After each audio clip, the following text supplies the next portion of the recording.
Today on Dr. Phil, she admits doing the unthinkable. After her son died, she says you cyberbullied her. She's been trying to split my marriage up. So you attack her while she's grieving the death of her son. Quit trying to split my family up. I'll leave her alone. Plus, I saw an image of my daughter bare-chested. cyberbullied to death by a man she never met. Have you been able to track this person down? Let's do it. Have a good show, everybody. Here we go. This is a safe place to talk about hard things. Stand by. We'll count you down. I'm trying to be an emotional compass and point you in the right direction. 5, 4. I am not giving up on you.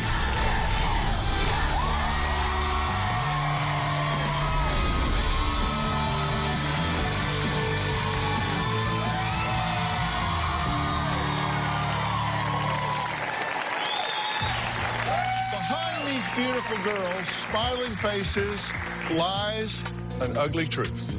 They were all cyberbullied to death. It's a problem I absolutely detest, and today I'm going to tackle it head on. I'm talking about cowards who hide behind a laptop, cell phone, or tablet, using social media to humiliate, intimidate, and threaten others, often resulting in tragic news headlines. Schoolyard bullies are still around. They're texting and posting threats on social media. Hope sexted a picture of her breast to her boyfriend. That photo had gone viral. Anonymous bullies created a Hope hater page. The 13-year-old hanged herself from her canopy bed. She's 15-year-old Audrey Pott. There was a party. There was alcohol served. That's when she passed out. One person took a photo of her naked. When she found out that everybody knew about it, that was what led to her committing suicide. Police are investigating vicious internet postings sent before and after a popular West Islip teenager committed suicide. 17-year-old Alexis Pilkington took her own life following vicious bullying. The mother of 12-year-old Rebecca Sedgwick says bullying was the reason her daughter took her own life. Comments posted 4 days ago that said, "Nobody cares about you. I hate you. And you deserve to die." Hey, it is possible cyberbullying charges may be filed in Rebecca's death. Her name was Amanda Todd. She was 15 years old, and she killed herself after years of being victimized by bullies. Well, hateful emails and internet posts take the humanity out of life and leave the victims feeling marginalized and lost. As in the tragic case of 15-year-old Amanda Todd, who killed herself after dealing with being sextorted by an adult male who she did not know, who released a topless photo of her to everyone she knew. There is one thing her mother, Carol, says she will never reveal to the public about her daughter's death. We'll talk to Carol later. Now, a really dark side of the internet are what are called trolls. Now, these are anonymous, sick creeps like the person who harassed Amanda Todd. These are people who lurk in the corners of YouTube, Facebook, Instagram, Twitter, waiting to post inflammatory comments, pictures, and video just to torment their targets. When a beautiful 17-year-old girl died recently, the internet trolls got busy. Lexi hanged herself inside her own bedroom. Soon, the cruel underbelly of the internet would light up. Within hours of Lexi's death, just as her family hit rock bottom, graphic images and offensive chatter about Lexi popped up online. Who died? Some suicidal slut? Hey guys, how's it hanging? The worms crawl in, the worms crawl out. This is how it is to die. You end up looking like apple pie. And it gets worse. Many messages we can't share.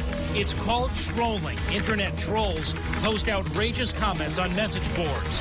She held nothing back, tormenting a dying little girl over a grudge, wishing the girl death, and taunting her and her family on Facebook. Nikki was a free-spirited young lady. The accident was October 31st, 2006. Within days, accident scene photos showed up online. The most horrific were of Nikki's nearly decapitated head. They spread like wildfire. Somebody had put up a MySpace page saying that they were Nikki.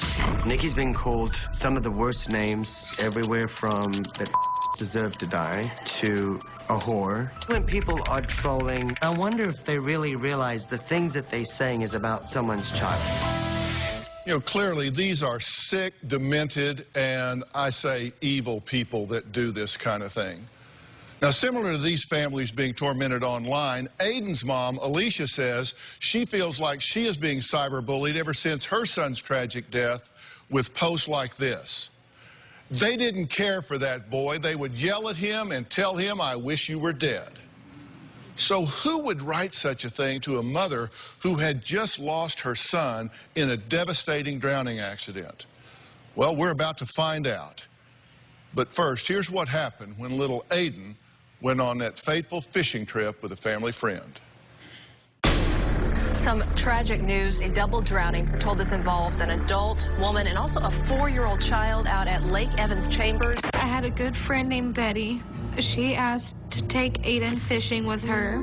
As far as I know, Aiden was in the water swimming, and he fell in a sinkhole. He just slipped in, and she went in after him, and neither one of them came back up. I sat around terrified for 2 days, wondering where my son was. I don't know whether he's alive or dead. They found his body at 3 o'clock in the morning. The most devastating thing to happen is losing a child. Well, one would think that there would be an outpouring of support, but that's just not always the case and was not the case in this story. Alicia, Aiden's mother, says she began to receive posts on Facebook like this, quote, "She throws her son's death into everything to get people to feel bad. She should be getting as much time as she can with the child she has left instead of starting blank." So who is behind all of this? Well, in a surprise twist, Alicia and her husband Joshua say the alleged perpetrator not only knows them, but also donated $100 to a memorial fund. Less than 3 months after Aiden passed, I got word that Jessica was spreading vicious and horrible rumors about me all over Facebook. I was very shocked that she would be talking about me. I am very hurt and angry. Jessica was writing messages for the whole world to see. That's so funny. They didn't care for that boy. They would yell at him and tell him, "I wish you were dead." Another message said that I bring the death of my son into anything to get people to feel sorry for me 24/7. There were a bunch of comments of clever ways to douse me in gasoline and to light me on fire. They even mentioned acid and having a kid loading up a water gun with gasoline and shoot me with it. It's very hurtful to me and my family. My family is under a lot of emotional stress because we're still grieving and we are tired of feeling abused. I am very offended that she would even think about posting stuff like that, knowing what I suffered. First, let me say how sorry I am for your loss. Thank you. Were you having trouble with this person before this happened? I've had problems with this person for 9 years, actually, ever since high school. The person we're talking about that she says cyberbullied her says, oh, wait a minute, this goes two ways. Jessica is here today with what she says is a completely different take on this story. I've been portrayed as this person that's a bully. Yes, it is true that I have cyberbullied Alicia after her son passed away. But the side that nobody knows is I've been cyberbullied by her for years. Alicia and I were good friends in high school until vicious rumors and lies ended our friendship. Alicia was one of the ringleaders of the group of girls that were spreading the lies. A few years later, she came back into my life when I found out she was dating my boyfriend. I would describe Alicia as a very big liar and a homewrecker.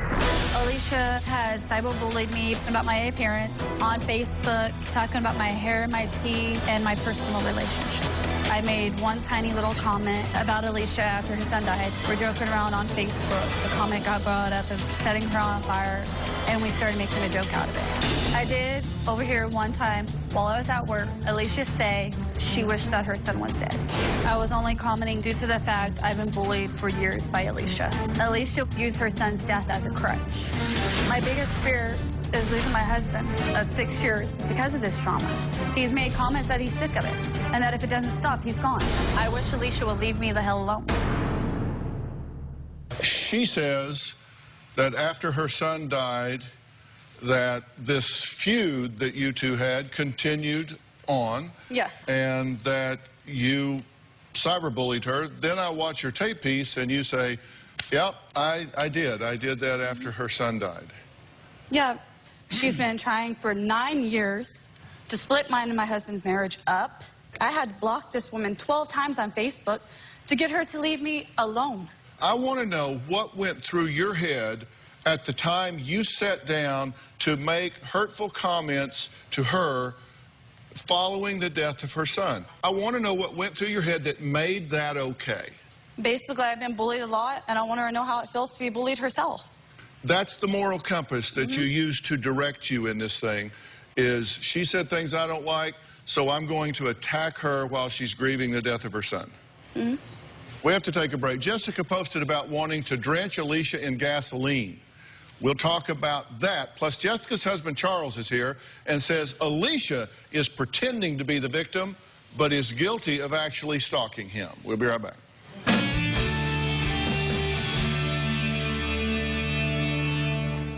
I believe that Alicia is out to destroy my marriage. Alicia is using her son's death for sympathy and limelight and attention. Monday on Dr. Phil, a tragic death. The police ruled that this was a suicide. But the mother says murder. My daughter, she was killed. It's making national headlines. He had... How can you say... Okay, stop. Hold on. And dividing a family. They refuse to accept this as a suicide. You heard your daughter ask her brother, Scott, to help her. Absolutely not. You know you said that, Scott. You can't deny it. That's Monday. I believe that Jessica does hold a major grudge from high school. Jessica is claiming that I'm spreading these horrible rumors around about her, and they're absolutely not true. What I'm going through is wrong. I'm a victim of their bullying and a victim of losing my son. I'm talking today to two mothers who claim they are each cyberbullying the other. Alicia says the online attacks by a former friend, Jessica, started after her 5-year-old son tragically drowned. Now, I guess my question to you is, what you're telling me is that after your son died, this, chat group or Facebook friends started bantering back and forth about you and about your son? Yes, it was a couple months after. Okay. Did you say that you overheard her say she wished her son was dead? Yes, I was literally working in a grocery store. Her son was acting up. Another woman that I was with looked at me and went, "What did she just say to her son?" And I'm like, I think she made the comment that she wished that he was dead. Did you say that? No. I have never, ever in my life ever wished any of my kids dead, nor said it. Okay, and you say you heard her say that? Yes. Let's say you did hear that. Why would you go type that on the internet? At the time, I wasn't thinking. I was just caught up in the heat of the moment with the rest of the group. So you really have no remorse for anything you've said? I do. Because you don't sound like it. You sound like you're just defending this. And No. I actually, after I wrote it, sat back, started thinking about it. I'm like, wow, I wish I could turn back time and not said it. Well, there were posts between Jessica and her friend regarding plans to hurt Alicia. Now, Jessica's friend says, "What's that, officer? I don't know how she got drenched in gasoline. I was just helping her try to light a cigarette. She doesn't smoke? Oh, my bad." Jessica, funniest thing is she does smoke, so that could work, laugh out loud. Jessica's friend says, "See, now just find a clever way to drench her with gas." Jessica says, "Water gun, and have a kid shoot her." Jessica's friend says, "Now we're getting somewhere." When we wrote that, we were both upset. What'd you think when you read those? I was just in disbelief that anybody would actually say that they would do that. And bring a kid and have a kid do it with a water gun. Shocked me. Well, Jessica says Alicia has been on the internet warpath for years. It isn't just all her. She says it all goes back to Alicia's alleged affair with Jessica's husband, Charles. Here's what Charles has to say. Over 9 years ago, I very briefly dated Alicia. At that time, I was dating Jessica. I did cheat on my wife, Jessica. The relationship ended when I decided that I was doing wrong against my wife. In the last 5 years, Alicia has gone off making outrageous claims on Facebook. Alicia had claimed that my wife had AIDS, that my wife had an incestuous relationship with her family. I believe that Alicia is out to destroy my marriage. She's backstabbing, deceptive. She's what I would call a religious liar. Alicia is using her son's death for sympathy and limelight and attention. I think this is downright disgusting. Well, Charles is joining us now in the audience. Charles, thanks for being here. So you say she's been injecting herself into and involved in your life and your family for a long time. That's correct. Because you actually dated her at one point? Yes, sir. Had a fling with her at one point? Yeah. And is this while you were involved with Jessica, but before you were married? That's correct, sir. Jessica and Charles say you have been antagonizing this situation from the beginning. They say that you've been stalking Charles. They say that you've been stealing their mail, that you left a love letter for Charles, that you want to ruin their marriage, and that Charles has a trust fund, and that's what you're after. All a bunch of lies. Did you write a love letter and leave it in the mailbox? No, I did not write a love letter and leave it in a mailbox for them. I've never once in my life written a love letter to him. Here's what it says. Hey, sexy, I can't wait for you to get rid of her for good because of all of that blank she has put you through. I just can't believe we've been together for a month now. It seems longer than that. Mm-hmm. If you do what you said you were going to do, you will make even happier than I already am. And then seeing her gold-digging ass behind bars and you with a better family. All they want is your money. I just want your love in your heart, which is something that she will never have. Also, you will get all the sex, too, anytime you want it. Do you believe she wrote you that letter? Yes, sir, I do. One of these women is going to have to change something, and hopefully both. That's what we'll talk about when we come back.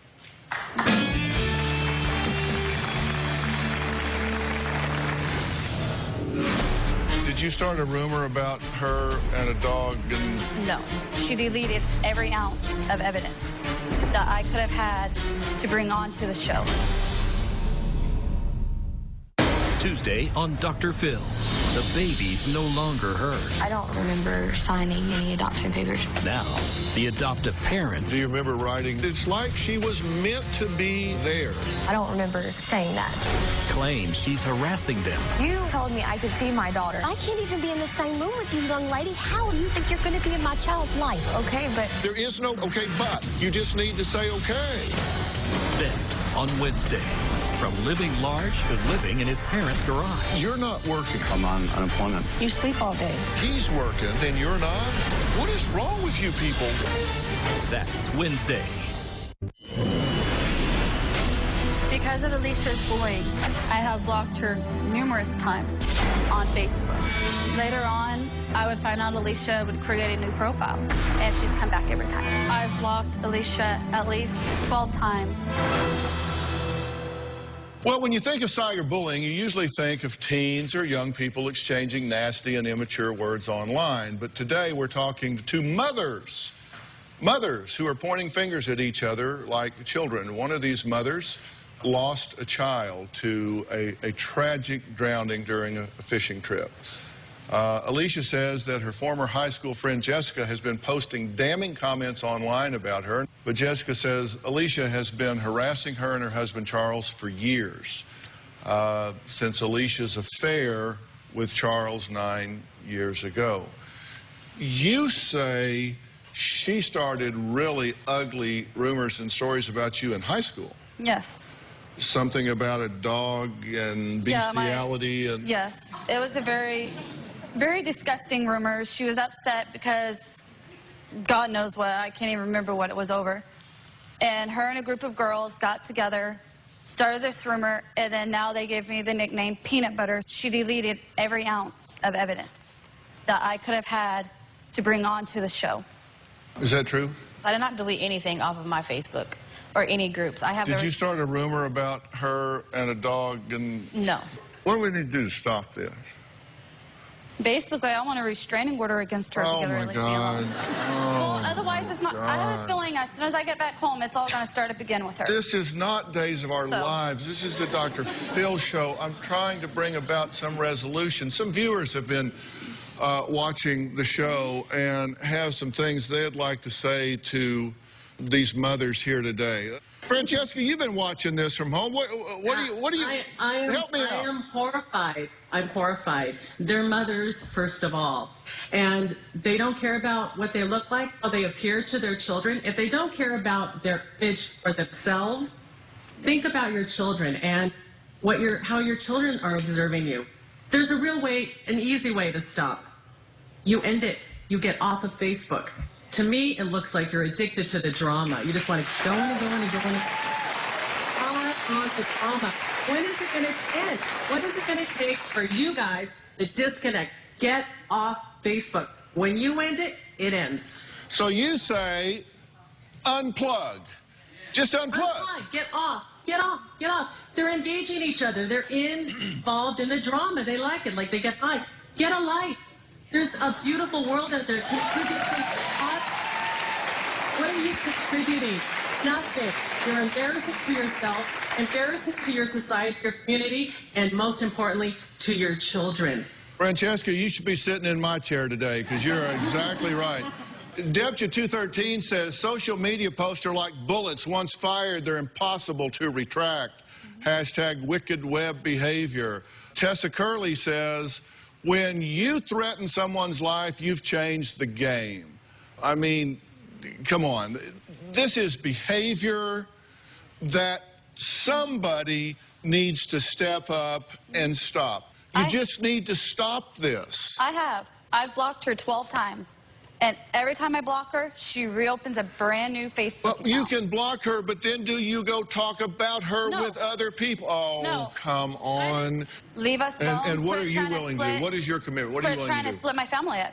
I'll leave her alone. I want her to stay out of my life. I've been wanting her out of my life for 9 years. Okay, so you can leave her alone and drop her name from your vocabulary. Yes. Don't talk. If other people talk to you about her, do not respond. Don't get in. You're a grown woman. Doesn't fit anymore. You don't need to talk about her to other people. You don't need to talk about them to other people. Mind your own business. Live your own life. Raise your own family. Do your own thing. Right? Okay. All right, next, we're going to talk about just how ugly this can get. We're going to talk to a mother of a 15-year-old girl who was cyberbullied to death after posting a desperate YouTube video asking for anyone to help her. Coming up.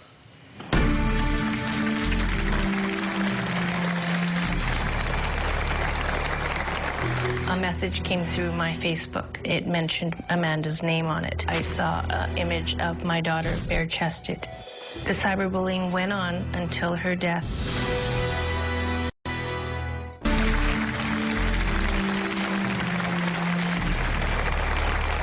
2 years ago, 15-year-old Amanda Todd made news headlines after posting this silent cry for help on YouTube.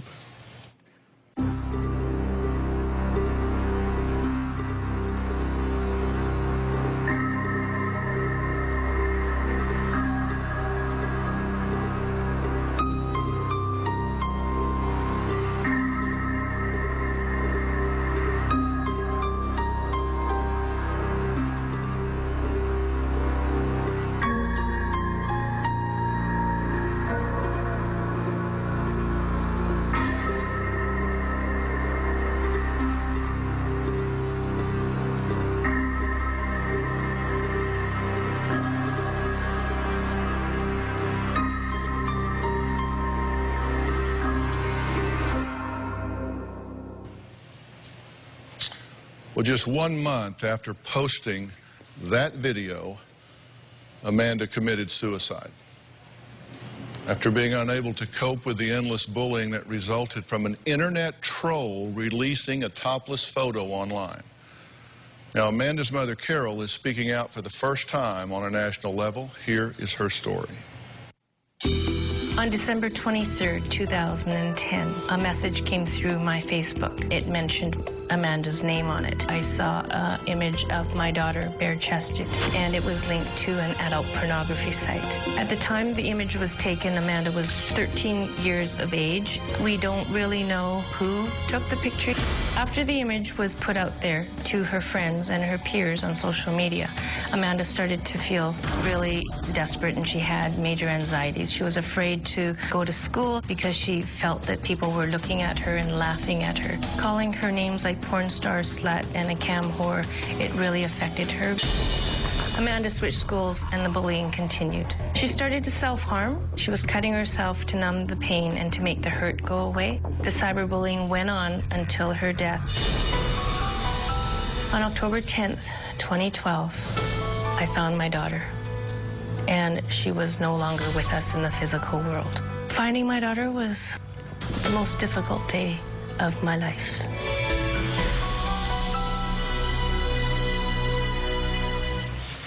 Well, Carol, I'm glad you're here because I want to use this story to get people to think about what they're saying and doing. Now, when this happened, tell me as a mother, when she started feeling isolated, when she started getting bullied, this picture got out.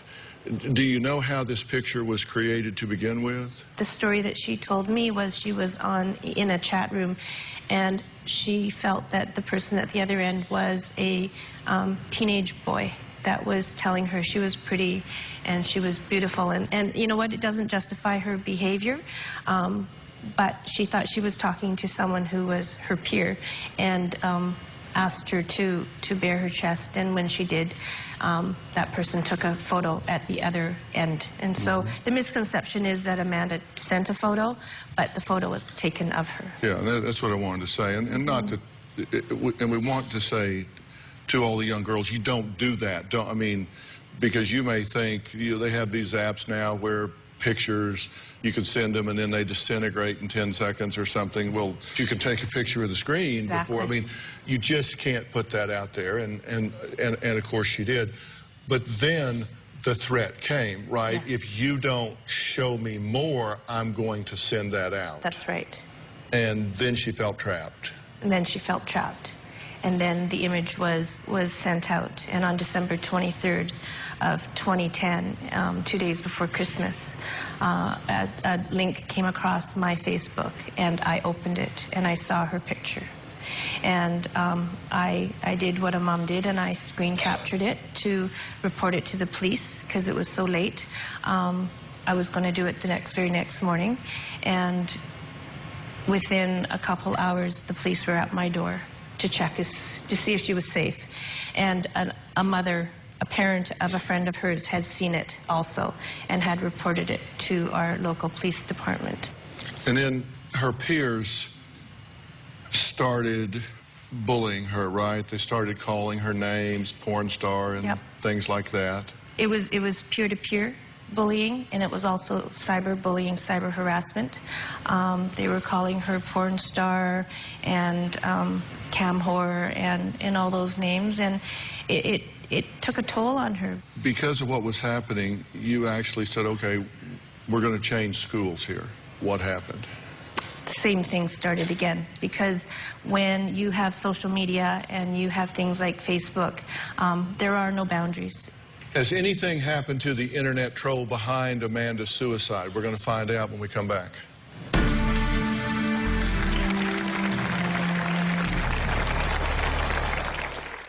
Monday on Dr. Phil, a tragic death. The police ruled that this was a suicide. But the mother says murder. My daughter, she was killed. It's making national headlines. He had... How can you say... Okay, stop. Hold on. In dividing a family. They refuse to accept this as a suicide. You heard your daughter ask her brother, Scott, to help her. Absolutely not. You know you said that, Scott. You can't deny it. That's Monday. On the evening of September 7th, Amanda posted the YouTube video that has now gone virally around the world and has been viewed 30 million times. Watching her YouTube video, the message is that if something's happening in your life, then you, one, need to talk about it, and two, you need to help others. I am proud of that video. Well, I've been talking to Carol, whose 15-year-old daughter, Amanda Todd, committed suicide after being cyberbullied by a man she never met. Have you been able to track this person down? On April 17th, I got a phone call from our RCMP that a man had been arrested in the Netherlands and that there were going to be charges laid against him from British Columbia Crown Council, one of them being making and distributing child pornography. He's also been charged with cyber extortion of other children. And there's about 40 different cases, or 40 different children around the U.S., Canada, the Netherlands, and the U.K. You know, I think the important thing for people to understand is there may be, what, 10, 20, 30, 40, 100 people that contributed to Amanda's experience, and maybe one of them just wrote something in passing or following the crowd or hurling a name or something and never really thought much about it.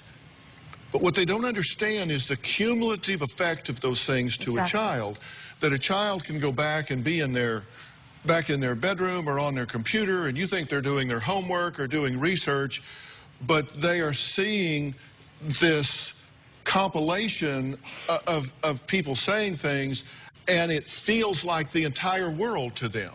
Yes. You brought some things that represent her. Tell me what this is. Well, my daughter was very much into her stuffies, and she was, you know, a cheerleader, and some of those are her cheer awards. And when she couldn't handle cheering because of her anxieties anymore, she had to quit. And that was sad that she had to quit the things that she loved just because people were making fun of her and making her feel uncomfortable. So we talk about the abuse and the hurtling of words to others, and whether you're a young person or whether you're a young adult or even an older adult, it still hurts. Tell me what this is.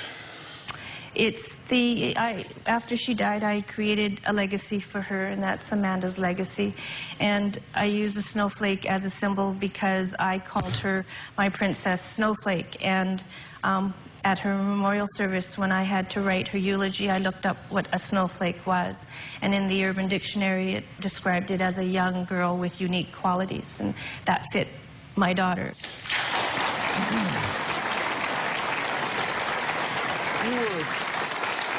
You were watching the show earlier. How do you feel about these mothers going back and forth at each other? You know, when I go out and speak and I do presentations, and I'm a teacher myself, and I think it's really important that when we go out there, we are being role models for our young children. And what we want to teach our future generations is how to be kinder, how to be respectful, how to be more empathetic and compassionate. And so who is it that's going to do that? I couldn't agree more. Audience members and viewers at home get to weigh in on this controversial topic next. Before we go to break, a moment to remember Amanda Todd, who committed suicide after being cyberbullied. From the day Amanda was born, she came into this world full of energy, full of life, and she lived that life up until the end. As a young child, she was always the one that wanted to catch the butterflies, and she wanted to pick the flowers. She was very energetic. She was very spirited. She had a real heart of gold. She loved to help people. She loved animals. She loved nature. I miss my daughter tremendously.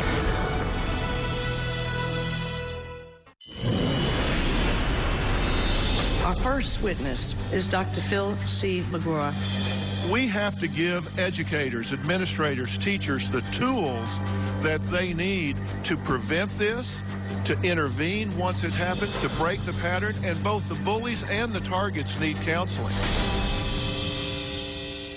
Well, today we're talking about the cyberbullying epidemic. Now, during the summer of 2011, I took this battle against the bullies right to Washington, D.C., where I testified before Congress about cyberbullying. I also talked about amending the Elementary and Secondary Education Act to include language about anti-bullying and anti-cyberbullying education. I spoke out on Capitol Hill. Now it's your chance to speak out with opinions and comments. Now, we've already gotten tons of comments via Twitter.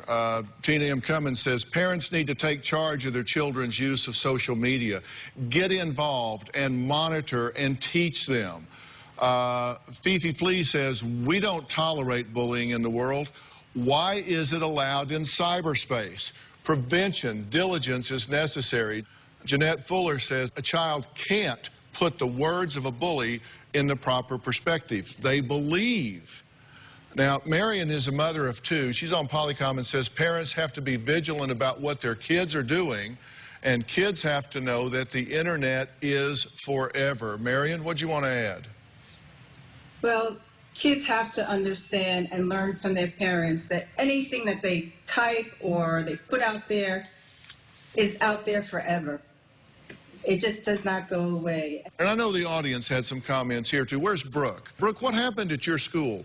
You were saying they set up a Twitter page? Oh, there's a confession page, and then, like, people send an anonymous post. So this is a slam site? Yes. Where you slam people. And the fact that people don't put their names on it, I mean, to me, talk about coward. I mean, if you're going to say something, I mean, step up and say it. That's just astounding to me. Jessica, what do you want to say? I wanted to know what's the proper way of, when you're the victim, how do you handle it? Well, you know, here's the thing. It is so easy for me to say, but so hard for the Amandas of the world to do, because the number one thing you have to do is unplug. If you're getting slammed on those sites and you unplug from the site, you drop them, you delete them, you're not there, then it's not hitting on you. Now, does that mean they're not going to tease you at school? No, but you've at least stopped that. And we've got to tell these kids that telling is not tattling. If you are getting bullied on the internet, if you're getting bullied in any way, going and telling somebody in authority, somebody in responsibility what's going on, that's not, because we tell, you know, the teacher say, oh, nobody likes a tattletale. Well, telling somebody that you're being victimized and you're being bullied is not tattling. You need to reach out and get help. And I say to all the parents out there, this is not something it's just kids will be kids. No, this has gone to another level. This is the loneliest time a child can ever have in their life. You don't want to leave them alone. You don't want to leave them alone. But this is a prolific problem. I mean, you changed schools. You did everything you can possibly do, and it still comes back to bite us. You know, I said to these mothers earlier, the internet isn't all bad, right? There are wonderful things that happen on the internet. We see causes that happen, people that rally around, support that comes through. It's just that we've got that small minority of sick, demented people that have to go on and spew venom. Fortunately, that's not the only thing that happens. We'll talk about that when we come back.